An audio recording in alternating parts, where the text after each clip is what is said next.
Ectopic pregnancy సమస్యతో తీవ్ర అస్వస్థతకు గురైన ఓ మహిళను మెడికవర్ ఆసుపత్రి వైద్యులు ప్రాణభిక్ష పెట్టారు. తీవ్ర కడుపు నొప్పితో బాధపడుతూ మెడికవర్ ఆసుపత్రిని ఆశ్రయించగా వైద్యులు సకాలంలో స్పందించి విజయవంతంగా చికిత్స అందించారు.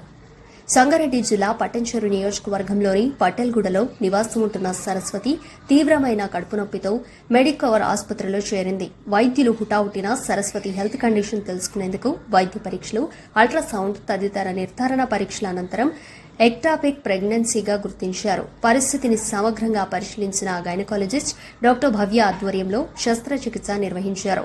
శస్త్రచికిత్స విజయవంతంగా పూర్తి కాగా రోగి ప్రస్తుతం ఆరోగ్యంగా కోలుకుని ఆసుపత్రి నుంచి డిశ్చార్జ్ అయ్యారు. ఈ సందర్భంగా వైద్యులు మాట్లాడుతూ గర్భధారణ ప్రారంభ దశలో తీవ్రమైన కడుపు నొప్పి, అసాధారణ రక్తస్రావం వంటి లక్షణాలు కనిపిస్తే నిర్లక్ష్యం చేయకుండా వెంటనే వైద్యులను సంప్రదించాలని సూచించారు. ఎక్టాపిక్ ప్రెగ్నెన్సీని ప్రారంభ దశలోనే గుర్తించి చికిత్స అందిస్తే ప్రాణాపాయం నివారించవచ్చని తెలిపారు. రోగికి సకాలంలో చికిత్స అందించి ప్రాణాపాయం నుంచి బయటపడేలా చేసిన డాక్టర్ భవ్యతో పాటు మెడికవర్ ఆసుపత్రి వైద్య, నర్సింగ్ సిబ్బంది సేవలను రోగి కుటుంబ సభ్యులు అభినందించారు.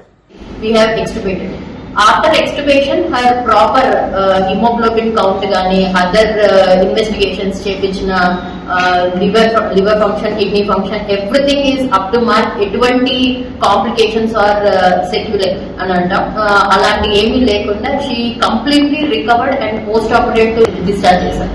So she is fine now and she is doing very good. Mrs. Saraswati, 34 years female,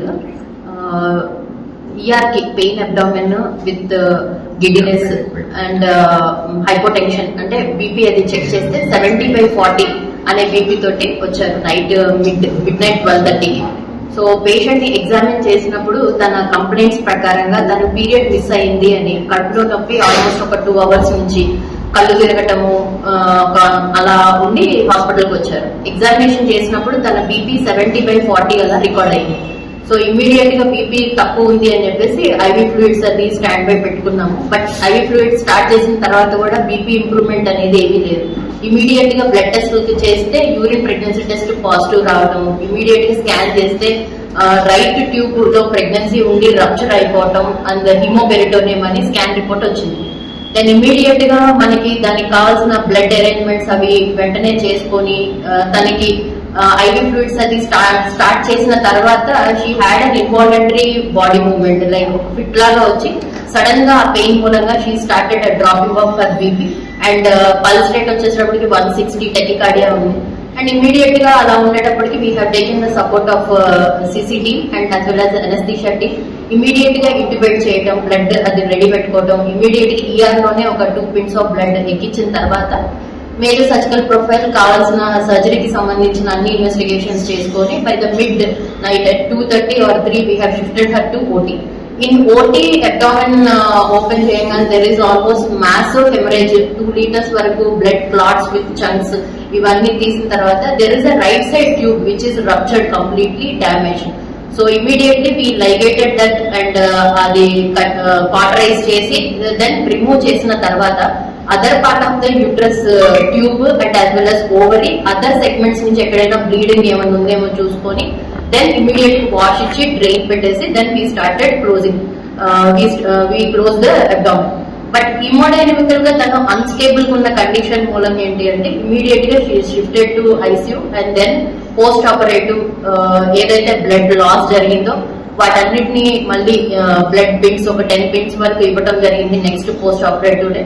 as well as తనకి ఈ మ్యాసివ్ హెమరేజిక్ షాక్ అండ్ హైపోవాలీమియా మూలంగా ఉండే main damages related to kidney కావచ్చు, లేదు అని అంటే బ్రెయిన్ కావచ్చు, లేదా హార్ట్ కావచ్చు, ఇవన్నిటిని రూల్ అవుట్ చేసుకొని ఆఫ్టర్ 24 hours to 48 hours తర్వాత డెండోస్కోపీ వే అని చెప్పేసి న్యూలీ టెక్నాలజీ తోటి చేస్తాం. సో అక్కడ మనం డ్యామేజ్ అయిన ట్యూబ్, రప్చర్ అయిన ట్యూబ్ అండ్ ఏదైతే లాస్ ఉందో దాని బట్టికి అవసరం అని అనుకుంటే బ్లడ్ ట్రాన్స్ఫ్యూజన్ అయ్యే ఛాన్సెస్ ఉంటుంది. సో ఇది అర్లీ రికగ్నైజేషన్ అని అంటాం. దీని వచ్చిన సిచ్యువేషన్ కి almost 2 liters of blood loss అవ్వటము, షాక్ లో ఉండటము, బీపీ దాదాపు పడిపోవటము అండ్ ఆల్మోస్ట్ తను అన్కాన్షియస్ స్టేట్ వెళ్ళటము, ఇవన్నీ ఏంటి అని అంటే it is like massive blood loss. So మనకి ఆపరేషన్ అయ్యేదానికన్నా పోస్ట్ ఆపరేటివ్ ఐసీయూలో ఉండటం, బ్లడ్ ట్రాన్స్ఫ్యూజన్స్ ఇవ్వటము, వెంటిలేటర్ మీద ఉండటం, వీటికి ఇన్వెస్టిగేషన్స్ కి వాటికి ఎక్కువ ఖర్చు అవుతుంది. సో అందరు ఇదే ప్రెజెంటేషన్ లో అవుతారని కాదు. ఎక్టోపిక్ అర్లీ రికగ్నైజేషన్ చేస్తే అది రప్చర్ అవ్వక ముందే మనకి ట్రీట్మెంట్ కి వెళ్ళొచ్చు. రప్చర్ అయినా కూడా ఏంటి అని అంటే ఇంత లాస్ లేకుండా అర్లీ రికవరీ చేసుకుంటే అది వెరీ తక్కువలో అయిపోతుంది. అండ్ ఆపరేటివ్ కూడా 1 day hospital stay or 2 days hospital స్టేలో patient she can go home happily. అంటే సివియర్ బాగా తట్టుకోలేనంత పెయిన్ వచ్చింది. ఇమీడియట్ గా మేము ఇక్కడ హాస్పిటల్ తెచ్చుకొని వచ్చాము. అప్పటికి నైట్ 12 అవుతుంది. ఆ టైంలో భవ్య మేడం మమ్మల్ని విజిట్ చేసుకొని సర్జరీ చేయడం అదంతా అసలు ఆ టైంలో నాకు తెలియదు. అంటే ఇక్కడికి వచ్చే వరకే నాకు గుర్తుంది. ఆ తర్వాత మేడమే నాకు విజిట్ చేసుకున్నారు. సర్జరీ ఇంకా ప్రాసెస్ అంతా మేడమే చేశాను కానీ మేడమే టెస్ట్ చేసి చెప్పారు. ఇక తర్వాత నేను అంటే అనెస్థీషియా ఆ మూడ్లో ఉన్నా కాబట్టి నాకేం తెలియదు. తర్వాత మా హస్బెండ్కే తెలిసింది. జీవన్ సరస్వతి యాక్చువల్గా ఏంటంటే ఈవినింగ్ టైంలో 8-9 టైంలో బాగా పెయిన్ వచ్చిందని అంది. సరే నార్మల్గా పెయిన్ వస్తుండే ప్రెగ్నెన్సీ కదా పెయిన్ వస్తుందేమో షెడ్యూల్లో నార్మల్ తర్వాత హాఫ్ అన్ అవర్ తర్వాత పెయిన్ ఎక్కువైపోయి బెడ్ మీద పడుకుని బాగా ఏడుస్తాము. వెంటనే కార్లో తీసుకొని వచ్చేసినాం. తీసుకొస్తుంటే అప్పటికే కానీ బీపీ కంప్లీట్ గా డౌన్ అయిపోతాం. స్వెట్ వస్తుంది, బాడీ అంతా కూల్ అయిపోయింది, ముఖం అంతా తెల్లగైపోయింది. అదే కండిషన్ లో తీసుకొచ్చినాను. రక్తగత అయిపోయింది, సిచ్యువేషన్ సీరియస్ ఉంది. టైంలో మాతో పాటు పాప ఉంది. పాప ఏడుస్తా ఉంది. మేము సిచ్యువేషన్ లోనే అసలు ఎటెళ్ళాలి ఏదైనా అర్థం కాకుండా మేము రోడ్డు ఆగిపోయాం. పక్కకి వీరమ్మల టౌన్ దగ్గర పక్కకు వచ్చి పక్కకు బండి పక్కన పెట్టేసి అక్కడే ఆగిపోయాం. తర్వాత మా కోబ్రదర్కి కాల్ చేస్తే నా ఎక్కువ అర్థమైతే ఎక్కడికి వెళ్ళాలా, ఏ హాస్పిటల్కి వెళ్ళాలంటే నువ్వు ఎక్కడ పోకుండా డైరెక్ట్ గా మెడికల్ హాస్పిటల్కి పో అన్నారు. బ్రో మనకి అంత టైం లేదు, అసలు నాకు ఏం చేయాలో అర్థమవుతుంది, ఎక్కువ అర్థమవుతుంది, నువ్వు అర్జెంట్గా ఎంతనే వచ్చాయంటే నువ్వు నేను ఇక్కడ మేము ఆఫీస్లో ఉన్నాను. నేను ఆఫీస్ నుంచి రావడానికి అట్లీస్ట్ హాఫ్ అన్ అవర్ పడుతుంది. అంత టైం వేస్ట్ చేయకుండా డైరెక్ట్ వెళ్ళిపోయి అక్కడ అడ్మిట్ అయిపోతుంది, వాళ్ళు చూసుకుంటారు అని చెప్పేసి కొంచెం ధైర్యం చేసి నేను నడుపుకుంటూ తీసుకొచ్చిన తర్వాత అప్పటికి దానికి ఉంటాయి ఎవరైనా కండిషన్లో ఉంది. సో ముగ్గురు వచ్చి తీసుకొని వీల్చైర్లో కూర్చోబెట్టుకుని తీసుకెళ్ళాం. అంతవరకు సరే ఏం నాకు సిచ్యువేషన్ ఏం కదంటే మనకి ఏం అర్థం లేదు. ఇంటర్నల్ బ్లీడింగ్ మనకి ఏం తెలియదు. నార్మల్గా క్లీన్ అని అనుకున్నాం. తర్వాత ఏమైంది, రాగానే కరెక్ట్ 5 minutes వాళ్ళు చెప్పేది ఏంటంటే